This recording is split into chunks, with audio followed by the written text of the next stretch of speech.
ఎవర్సో నమస్తే అభయ మనలేందంటే మధ్యాహ్నం 12 పైన మణికర్ణిక ఘాటు దగ్గర స్నానం చేస్తే చాలా మంచిదంట. అయితే కరెక్ట్గా చూడండి, టైము 12:02 వస్తుంది.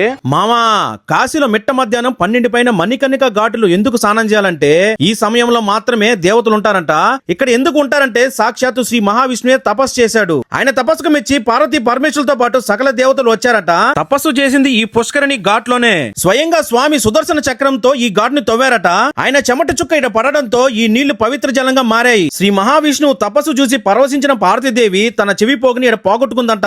మణి అంటే ఆభరణం, కర్ణిక అంటే చెవి. అందుకే ఈ ప్రదేశాన్ని మణికర్ణిక అంటారు. ప్రతిరోజు ఆ పరమశివుడే సకల దేవతలతో ఇక్కడికి వచ్చి మధ్యాహ్న సమయంలో ఆ చెవి పోగుని ఎతకతా ఉంటారంట. ఇంత గొప్ప ప్రదేశంలో చాలా మంది స్నానం చేయకుండా వెళ్ళిపోతా ఉంటారు. ఈడ స్నానం చేయడం వల్ల మనం చేసిన పాపాలు తొలగిపోయి సకల దేవతల ఆశీస్సులు కలిగి మళ్ళీ ఇంకో జన్మంటూ ఉండదంట. ఈడ స్నానం చేసిన వెంటనే ఎదురుగా ఉన్న గంగా నదులు వెంటనే స్నానం చేయాలి. ఇన్ఫర్మేషన్ మీకు నచ్చుంటే ఖచ్చితంగా లైక్ చేయండి. కాశీకి వెళ్లే వాళ్ళకి రీల్ షేర్ చేయండి. సెమ్మపూడిసిన డబ్బించుల పెంచి ఫాలో కొట్టేసేయండి.